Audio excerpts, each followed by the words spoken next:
Well,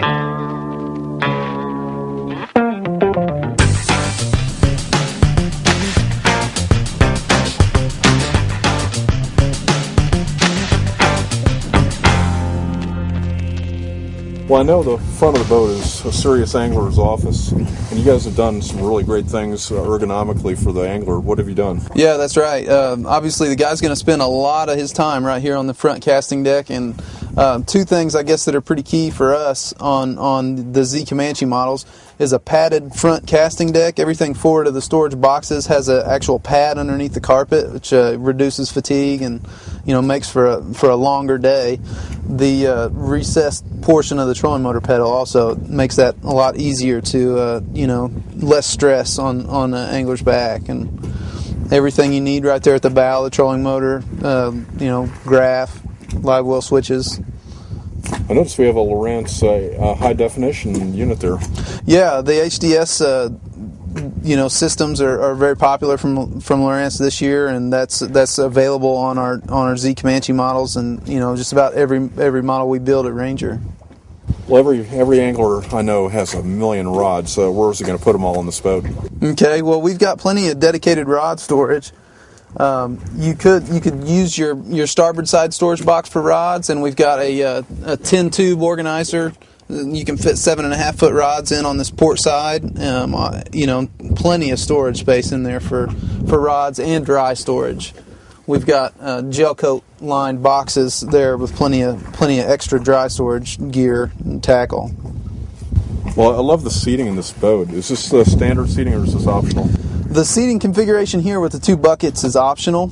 Standard is going to be a 3 across bench that will have driver and passenger seating, but a third seat for another passenger there. If you feel like you probably won't have more than one person with you a lot of times, this extra storage console configuration might be worth the change. Well, I like being able to step back to the rear deck here. Yeah, and it's got non-skid there, so it's makes for a good step up to the rear casting platform. This is a cool looking helm. Show me around here. Yeah, the helm is nice because obviously we know that besides the front casting deck, a guy's going to spend a lot of time here, and things need to be dialed in just right. So we've got multi-function gauge clusters, which group together water pressure and RPM and trim and fuel. A lot of diagnostics that the boat driver wants to keep his eyes on. A flush mount graph here as well as the bow, like we've talked about. This boat features the HDS units from Lowrance. And then we've got rocker switches on the side that control everything from live wells and navigation lights and accessories, and just about everything you'll need is right here at your fingertips.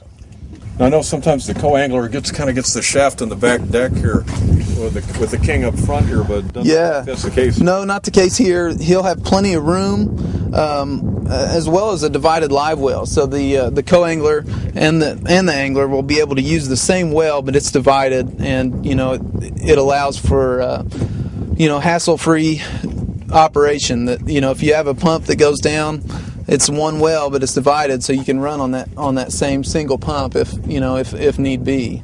Plenty of dry storage back here too. 2 big boxes right beside the driver and passenger seating. Plenty of fishing space, and a good setup for the back deck angler.